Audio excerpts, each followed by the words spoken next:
อนก็วันนั้นอำตอนมีคนเข้าใจอำจางสร้างล้างลันเนเพอเ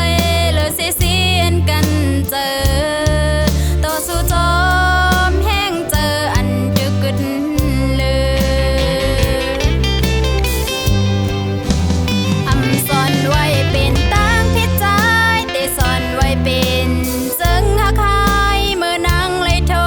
บเลยหบพ้องตึกไปหูสังปล่อยมือนางเยาว์วัยกองลองปังมือซ้ำมันกว่าต่อหน้าพ้องนั้นอำสอนวนตัวหันกะขันหูเสือนางปันมือพ้อง